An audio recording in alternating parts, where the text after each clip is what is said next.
Good morning students. Last lecture में अपन ने देखा था stability of transition metal alkyl and aryl complexes, जिसमें अपन ने beta elimination, fluoride elimination and reductive elimination देखा। आज अपन देखेंगे सबसे पहले क्लासिफिकेशन ऑफ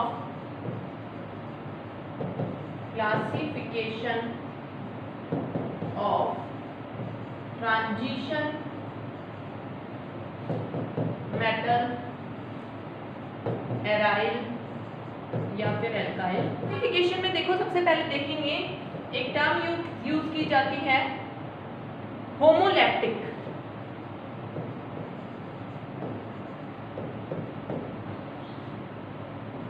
ऑर्गेनोमेटेलिक कंपाउंड।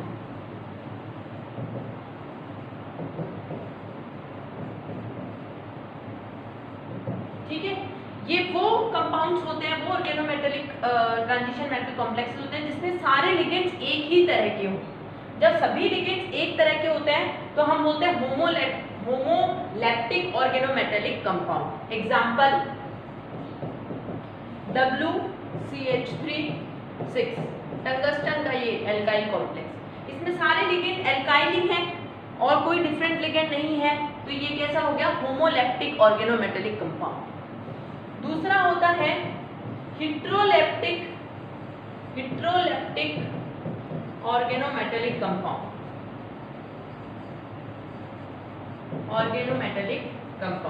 हेटेरोलैप्टिक वो ऑर्गेनोमेटेलिक कंपाउंड होते हैं जिनमें एक से ज्यादा तरह के लिगेंड, मतलब 2-3 तरह के लिगेंड्स हों, उसे बोलते हैं अपन हेटेरोलैप्टिक ऑर्गेनोमेटेलिक कंपाउंड। जैसे कि एग्जांपल टाइटेनियम Cl2CH3। अब देखो, टाइटेनियम की +4 वैलेंसी होती है, तो आप ये ध्यान रखो कि 4 ही जुड़ेंगे। तो जरूरी नहीं है आप एग्जांपल को रटो, कोई भी 2 एल्काइल कॉम्प्लेक्स जोड़ दो और 2 हैलोजन्स जोड़ दो, तो TiCl2CH3। तो इस कॉम्प्लेक्स में 2 तरह के लिगेंड्स हो गए, इसलिए अपन ने इसको बोला हेटेरोलैप्टिक ऑर्गेनोमेटेलिक कंपाउंड। तो लिगेंड के टाइप के बेसिस पे कि अगर सेम तरीके के लिगेंड है तो हम होमो बोल रहे हैं और डिफरेंट तरीके के लिगेंड है तो हेटेरो बोल रहे हैं। तो लिगेंड के टाइप के बेसिस पे किस टाइप के लिगेंड्स हैं, हमने इसको 2 में क्लासिफाई किया है, एक होमोलैप्टिक और एक हेटेरोलैप्टिक। ओके, इसी तरीके से 2 और क्लासिफिकेशन हो सकते हैं, वो होंगे मेटल के नंबर के बेसिस पे। ये तो हो गया किसके बेसिस पे? Type of ligand. ठीक है, अगर सेम टाइप है तो होमो हो जाता है, और अगर डिफरेंट टाइप के लिगेंड है तो उसे हम कह देते हैं हेटेरोलैप्टिक। दूसरा क्लासिफिकेशन है number of metal atom, ligand पे नहीं मेटल पे। सेकंड क्लासिफिकेशन जो है वो किसके अकॉर्डिंग है? वो है number of metal in complex. ठीक है, तो अगर ये जो ट्रांजिशन मेटल एल्काइल या एराइल कॉम्प्लेक्स में एक ही मेटल है तो हम उसे बोलते हैं mononuclear complex. Mononuclear organometallic complex बोल सकते हो। और अगर 2 तरह के या 2 या 2 से ज्यादा हैं तो अपन उसको बोलेंगे पॉलीन्यूक्लियर ऑर्गेनोमेटेलिक कंपाउंड या पॉलीन्यूक्लियर कंपाउंड। ठीक है, तो मोनोन्यूक्लियर में देखो, जो अभी अपन ने किया था WCH3 टंगस्टन का, ये एग्जांपल इसका हो सकता है क्योंकि यहाँ पे एक ही मेटल है। एक से ज्यादा मेटल्स जब होंगे तो आप एग्जांपल क्या ले सकते हो? ऐसे जिसमें 2 मेटल हो, जैसे देखो एक ये मॉलिब्डेनम का कॉम्प्लेक्स है,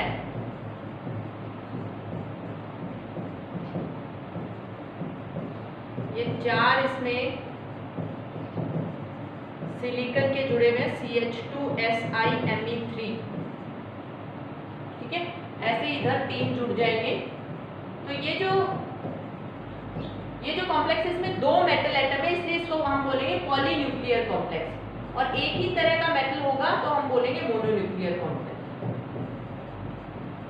तो ये जैसे यहीं पे अप्लाई नहीं होती, अगर आप कार्बोनिल्स में भी देखोगे ना तो सेम तरह के, अगर ऐसा कोई कॉम्प्लेक्स है जिसमें सेम तरह के कार्बन, जैसे मान लो आप बोलो कि CrCO6, तो सभी लिगेंड्स कार्बोनिल है, सेम टाइप के लिगेंड है, तो वो होमोलैप्टिक कॉम्प्लेक्स हो जाएगा। इसी तरीके से अगर आप मान लो कुछ कॉम्प्लेक्स में, जैसे मान लो मैं बोलूँ CrCO5H2O, तो लिगेंड डिफरेंट टाइप के हो गए तो हिट्रोलेप्टिक। तो होमो हिट्रो तो लिगेंड के लिए यूज किया जाता है, सेम तरह के लिगेंड होमो, डिफरेंट तरह के लिगेंड हिट्रो। और मोनोन्यूक्लियर और पॉलीन्यूक्लियर मेटल के नंबर के बेसिस पे, अगर एक ही मेटल है तो मोनोन्यूक्लियर, और अगर एक से ज्यादा मेटल है तो पॉलीन्यूक्लियर। तो ये और जगह पे ये टर्म्स यूज होती हैं, ये आपको पता होनी चाहिए इन टर्म्स का मतलब। ओके, तो ये आप इसके क्लासिफिकेशन में इसको बता सकते हो। अब अपन पढ़ेंगे method of preparation. Method of preparation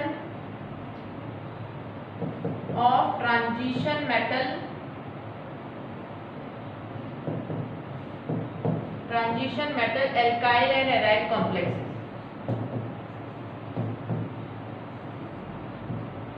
ठीक है, इसके अपन पढ़ेंगे ये मेथड ऑफ प्रिपरेशन। ओके, देखो first method of preparation, alkylation, alkylation by other metal alkyls, पहला मेथड होती है। तो हेडिंग से आपको समझ में आ रहा होगा कि इसमें अपन ट्रांजिशन मेटल एल्काइल कैसे बनाएंगे।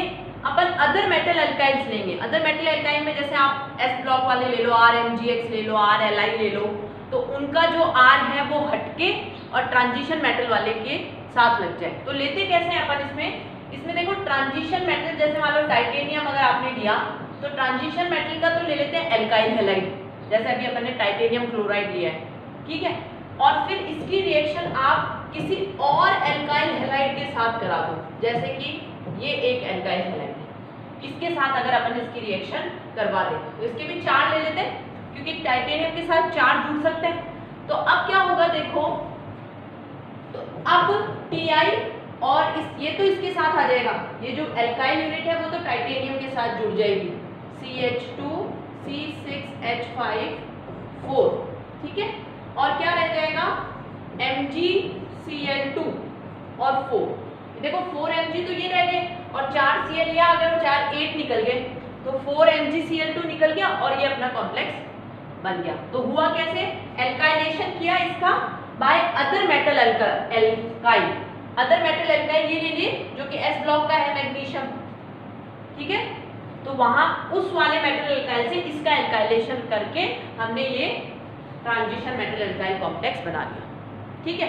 तो पहला है alkylation by other metal alkyl, okay. दूसरा मेथड जो है रिएक्शन ऑफ सोडियम सॉल्ट,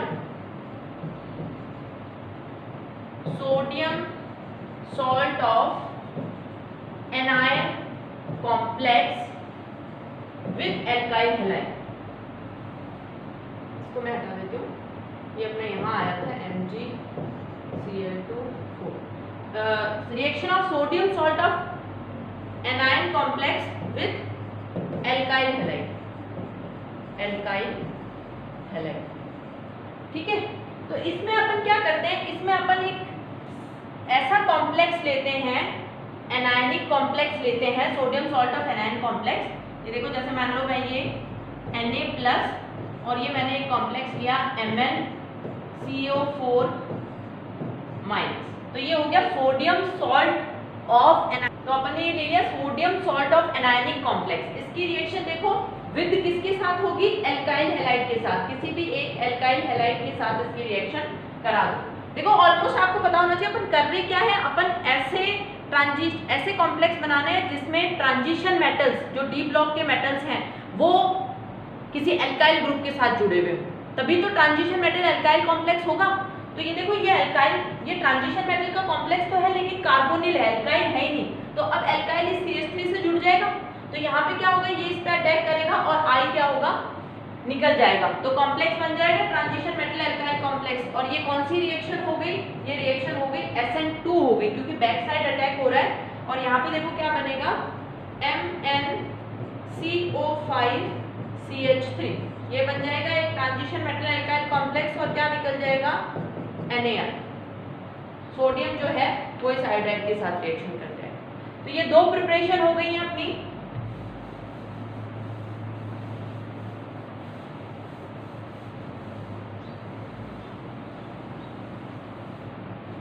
तीसरा मेथड ऑफ प्रिपरेशन जो है वो है ऑक्सीडेटिव एडिशन। ऑक्सीडेटिव एडिशन, देखो ऑक्सीडेटिव एडिशन का मतलब क्या है कि ऑक्सीडेशन स्टेट भी बढ़ेगी। अगर +1 है तो +3 हो जाएगा, या +2 है तो +3 हो जाएगा, बढ़ेगी जो बनेगा उसमें ऑक्सीडेटिव होगा और कुछ ऐड होगा। तो ऑक्सीडेटिव एडिशन से अपन प्रिपरेशन कर रहे हैं। तो यहाँ पे क्या है, मान लो आपने एक ये कॉम्प्लेक्स ले लिया इरिडियम का, ठीक है, ये अपन ने एक इरिडियम का कॉम्प्लेक्स ले लिया और इसकी रिएक्शन जो है अपन CH3I के साथ करा रहे हैं। तो ये CH3I देखो, अगर अपन इसका टोटल नंबर ऑफ इलेक्ट्रॉन निकालें तो आपको पता है इरिडियम कोबाल्ट वाली सीरीज में ही आता है। इरिडियम का क्या हो जाएगा, valence shell configuration 5d7 4s2, तो 7 + 2 कितने हो जाएंगे, 9 इलेक्ट्रॉन हो जाएंगे।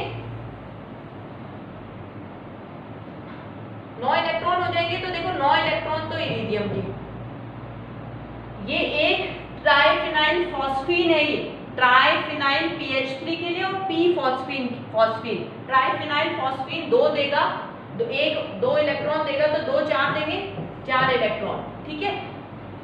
तो जो आपका कार्बोनिल है वो भी 2 इलेक्ट्रॉन देगा, ठीक है। और जो Cl है, अगर आप न्यूट्रल मानना चाहते हो, मैंने आपको 2 मेथड बताए हुए, एक न्यूट्रल मेथड से करने का बताया हुआ है और एक बताया हुआ है आयनिक मेथड से। तो अगर मैं न्यूट्रल मेथड से करूंगी तो मैं ये मानूंगी कि Cl कितने इलेक्ट्रॉन दे रहा है, एक ही इलेक्ट्रॉन दे रहा है, ठीक है। तो टोटल करो, देखो 9 10 11 12 13 14 15 16 इलेक्ट्रॉन इसके हो गए। तो ये जो कॉम्प्लेक्स है ये एक 16 इलेक्ट्रॉन कॉम्प्लेक्स है, ठीक है। अब इस पे जब CH3I अटैक करेगा तब देखो इसमें क्या होगा, ये इसमें जुड़ जाएंगे। अगर वैसे अपन देखें तो यहाँ पे ये ट्राइफिनाइल फॉस्फीन दोनों और कार्बोनिल तो न्यूट्रल लिगेंड है, और Cl क्या है, एक नेगेटिवली चार्ज लिगेंड है। अगर आप आयनिक मेथड से देखो तो नेगेटिवली चार्ज लिगेंड है, तो वो इसके, अगर आप देखो तो इसके ऊपर कितनी ऑक्सीडेशन स्टेट मानेंगे, +1 ऑक्सीडेशन स्टेट। अभी मैंने जो इलेक्ट्रॉन निकालना बताया था, मैं 2 मेथड बोल रही थी, न्यूट्रल मेथड और कोवेलेंट मेथड। इसका मैंने वीडियो बनाया हुआ है, आप कैसे न्यूट्रल मेथड से निकालोगे और कैसे कोवेलेंट मेथड से, तो उसको आप देखो, ताकि इलेक्ट्रॉन काउंट आप किसी भी मेथड से निकाल सकते हो। आप लिगेंड को न्यूट्रल भी मान सकते हो, आप लिगेंड को आयनिक भी मान सकते हो, लेकिन ऐसा कुछ ही लिगेंड्स के साथ होता है। ज़्यादातर लिगेंड्स को जो न्यूट्रल हैं उनको न्यूट्रल ही मानेंगे, लेकिन कुछ लिगेंड्स ऐसे हैं जिनको आप न्यूट्रल और आयनिक दोनों रख सकते हो, जैसे Cl। तो Cl को अगर आप आयनिक रखते हो तो आप ये मानोगे कि 2 इलेक्ट्रॉन, लेकिन उस टाइम आप इरिडियम पे +1 मानोगे। और अगर आप Cl को न्यूट्रल रखते हो तो फिर उसका 1 इलेक्ट्रॉन। ये मैंने उस वीडियो में बताया हुआ है, तो इसको आप देखना। अभी ये सारे लिगेंड्स न्यूट्रल है, Cl आयनिक है, तो इसके ऊपर +1 आएगा। अब देखो यहाँ पे आप, क्योंकि ये CH3I है तो ये जुड़ जाएगा यहाँ पे, ये इस तरीके से। तो ये क्या हो गया, अब ये जो कॉम्प्लेक्स है इसमें 3 आयनिक लिगेंड है, एक तो आयोडीन, एक Cn और एक ये जो CH3 है वो भी CH3- की तरह बिहेव करता है। तो ये कौन सी ऑक्सीडेशन स्टेट में आ गया, +3 में आ गया तीनों के कारण। -1 तो इरिडियम पे +3 ला देंगे, तो ऑक्सीडेटिव हुआ ना, क्योंकि +1 से +3 ऑक्सीडेशन हुआ है और एडिशन भी हुआ है साथ के साथ CH3I का, इसीलिए इसको बोलते हैं ऑक्सीडेटिव एडिशन। ये जो रिएक्शन है इसको बोलते हैं ऑक्सीडेटिव एडिशन, ओके। तो आप ये देखो, यहाँ पे एक तो ऑक्सीडेशन स्टेट चेंज हुई, प्लस यहाँ पे ये जो कॉम्प्लेक्स है ये 18 इलेक्ट्रॉन कॉम्प्लेक्स है। अभी अपन ने देखा था इरिडियम के 9 इलेक्ट्रॉन थे, दोनों जो ट्राइफिनाइल फॉस्फीन है 1 2 देते हैं, तो 2 कितने देंगे, 4 इलेक्ट्रॉन इसके हो गए। इनके आप आयोडीन भी 1 इलेक्ट्रॉन देगा, Cl भी 1 इलेक्ट्रॉन देगा, अगर न्यूट्रल है तो CH3 भी 1 देगा, और कोबाल्ट कितने देंगे, 2। तो आप ये देखो ये टोटल 18 इलेक्ट्रॉन हो जाएंगे, 2 3 4 5 9 18, तो ये 18 इलेक्ट्रॉन कॉम्प्लेक्स बन जाए। तो ये है ऑक्सीडेटिव एडिशन मेथड, जिससे हम प्रिपरेशन कर सकते हैं। तो ये 3 मेथड हो गए अपने। जो नेक्स्ट मेथड है वो है insertion reaction. Insertion reaction, insertion reaction का मतलब है कि अपन ट्रांजिशन मेटल एल्काइल कॉम्प्लेक्स बनाने के लिए कुछ इंसर्ट करेंगे उसके दूसरे कॉम्प्लेक्स के अंदर। इंसर्ट मतलब किसी के बीच में घुसाना, ठीक है, इंसर्ट करना।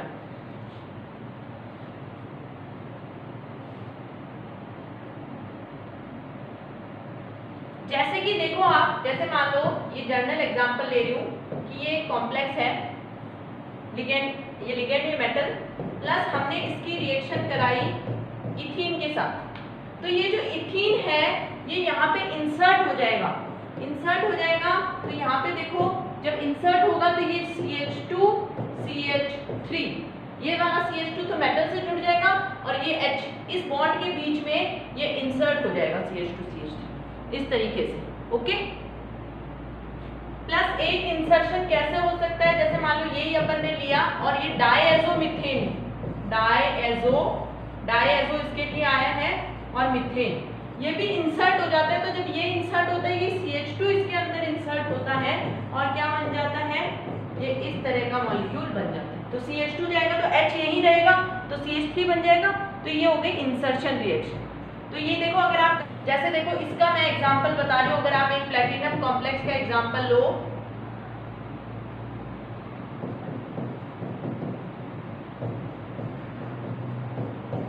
अब H और उस H ले लिया यहाँ पे और ये इथीन लो, तो अब क्या होगा, इथीन यहाँ पे इंसर्ट हो जाएगा प्लैटिनम और H के बीच में और CH2 CH3 जुड़ जाएगा।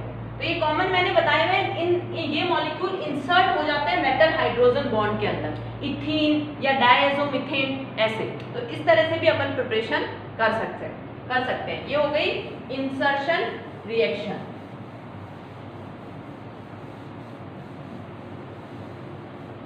ओके, अगली है फ्री रेडिकल रिएक्शन।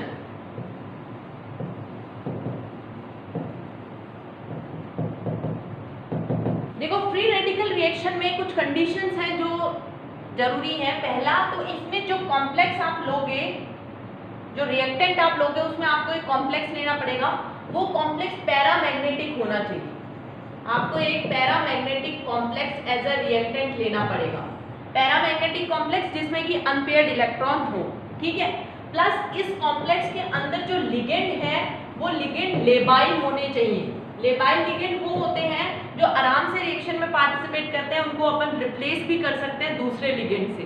लेबाइल जो रिएक्टिव है, ठीक है। तो लिगेंड्स जो होने चाहिए वो लेबाइल होने चाहिए, जो जिसको आप हटा भी सको, ठीक है। तो पहला पैरामैग्नेटिक कॉम्प्लेक्स और वो लेबाइल लिगेंड के साथ होना चाहिए। तो इसके लिए देखो जो कॉम्प्लेक्स दिया है वो क्या है, ये जो कॉम्प्लेक्स होता है, ये जो पैरामैग्नेटिक और लेबाइल लिगेंड वाला, इसकी रिएक्शन फिर अपन ऐसे रिएक्टेंट के साथ कराते हैं जो कि फ्री रेडिकल बना सके, और फिर वो जो फ्री रेडिकल है वो इंसर्ट हो जाता है इस कॉम्प्लेक्स में और ट्रांजिशन मेटल एल्काइल कॉम्प्लेक्स बना लेता है। देखो जैसे अपन ने ये लिया CrH2O6 +2, तो आप ये देखो ये वाला जो कॉम्प्लेक्स है ये पैरामैग्नेटिक कॉम्प्लेक्स है। कैसे, आपको पता है क्रोमियम होता है 3d5 4s1, तो कितने इलेक्ट्रॉन हो गए, 6 इलेक्ट्रॉन हो गए, ओके। और जो आपका H2O है इसके अंदर एक H2O 2 इलेक्ट्रॉन देगा। अच्छा, हमें सिर्फ एक बार अपन ये देखते हैं कि पैरामैग्नेटिक है का, पैरामैग्नेटिक का पता कैसे चलेगा, अनपेयर्ड इलेक्ट्रॉन है या नहीं। तो आप भर के देख लो, देखो ये 3d हो गया और ये हो गया 4s, 1 2 3 4 5, है ना। और लेकिन ऊपर +2 है तो 2 इलेक्ट्रॉन अपन को निकालने पड़ेंगे, है ना, और एक ये इसमें से निकाल देते हैं। तो अब कितने इलेक्ट्रॉन बचे इस कॉम्प्लेक्स के अंदर, फ्री इलेक्ट्रॉन 4 इलेक्ट्रॉन है। और H2O आपको ये भी बताया था कि उस कॉम्प्लेक्स में जो लिगेंड होना चाहिए वो कैसा होना चाहिए, लेबाइल लिगेंड। तो H2O एक लेबाइल लिगेंड होता है जो आराम से रिएक्शन में पार्टिसिपेट करता है, ठीक है। कई लिगेंड्स इनर्ट लिगेंड होते हैं जो कि रिएक्शन में पार्टिसिपेट नहीं करते, H2O एक लेबाइल लिगेंड है। अब इसकी रिएक्शन अपन किसके साथ कराएंगे, अब इसकी रिएक्शन अपन बेंजोइल पेरोक्साइड के साथ कराएंगे। मैंने आपको बताया था ना, ऐसे रिएक्टेंट के साथ रिएक्शन कराएंगे जो फ्री रेडिकल बना सके। तो इसकी रिएक्शन अपन बेंजोइल पेरोक्साइड के साथ करवाएंगे, ठीक है। बेंजोइल पेरोक्साइड आपको पता होगा C6H5, ये पेरोक्साइड बॉन्ड बन गया और ये होता है बेंजोइल। तो इसके साथ अपन इसकी रिएक्शन कराएंगे। तो देखो प्रोडक्ट क्या बनेगा, एक जो H2 है वो हट जाएगा, H2O तो 5 हो जाएंगे और C6H5 जो है वो रिएक्शन में इंसर्ट हो जाएगा। ओके, तो अब इसका मैकेनिज्म देखते हैं अपन कि ये कैसे हुआ। तो देखो सबसे पहले तो क्या है, जो आपने बेंजोइल परऑक्साइड लिया है, ठीक है, ये आपने बेंजोइल परऑक्साइड लिया है, इससे क्या करो, इससे पहले फ्री रेडिकल जनरेट हो जाएगा। तो ये फ्री रेडिकल क्या बनेंगे, ये बनेंगे, ये फ्री रेडिकल, ये जो आपका ये जो कॉम्प्लेक्स बना है इससे CO2 और निकल जाएगा। देखो आप होमोलाइटिक क्लीवेज कराओ इस बॉन्ड का, तो ये रेडिकल में टूट जाएगा, यहाँ पे भी रेडिकल और यहाँ पे भी रेडिकल। तो ये जो रेडिकल है ये बनके ये तो क्या बन जाएगा, CO2 बन जाएगा ये बॉन्ड बनके। तो 2 CO2 निकल जाएंगे प्लस 2 C6H5 रेडिकल बन जाएंगे, ठीक है। तो फिनाइल रेडिकल बन जाएगा। अब ये जो फिनाइल रेडिकल है ये रिएक्शन करेगा उस कॉम्प्लेक्स के साथ, ठीक है, और ये C6H5 है। तो अब C6H5 जो रेडिकल है उसके पास एक अनपेयर्ड इलेक्ट्रॉन है, वो क्रोमियम के एक अनपेयर्ड इलेक्ट्रॉन के साथ मिलकर बॉन्ड बना लेगा। तो यहाँ जब पहले कितने इलेक्ट्रॉन थे, 4 इलेक्ट्रॉन थे, अब ये जुड़ जाएंगे और ये बन गया अपना C6H5 इससे जुड़ जाएगा और इसमें कितने इलेक्ट्रॉन फ्री रह जाएंगे, अब 3 इलेक्ट्रॉन अनपेयर्ड रह जाएंगे, क्योंकि एक तो उसका जुड़ गया ना इसके C6H5 के साथ। तो इस तरीके से अपन इसकी रिएक्शन करा सकते हैं, ठीक है। ये हो गई फ्री रेडिकल रिएक्शन। लास्ट जो प्रिपरेशन है वो है एलिमिनेशन रिएक्शन, ठीक है। एलिमिनेशन रिएक्शन में क्या होगा, रिएक्शन इंसर्शन अभी अपन ने पढ़ा था, जब अपन ने इंसर्ट कर दिया था इथीन को या फिर CH2N2 को, उसके एकदम उल्टी है। इसमें अपन निकालते हैं, एलिमिनेट करते हैं। तो एलिमिनेशन रिएक्शन में अपन क्या करते हैं कि जैसे CO2, SO2 ये अपन एलिमिनेट करते हैं। और एलिमिनेशन रिएक्शन जो होती है वो या तो हीटिंग में होती है या एक्सपोजर टू सनलाइट को जब आप उसको एक्सपोज करते हो तब भी ये रिएक्शन होती है, ओके। तो एलिमिनेशन रिएक्शन में अपन कुछ ना कुछ मॉलिक्यूल जो है वो एलिमिनेट करते हैं। For example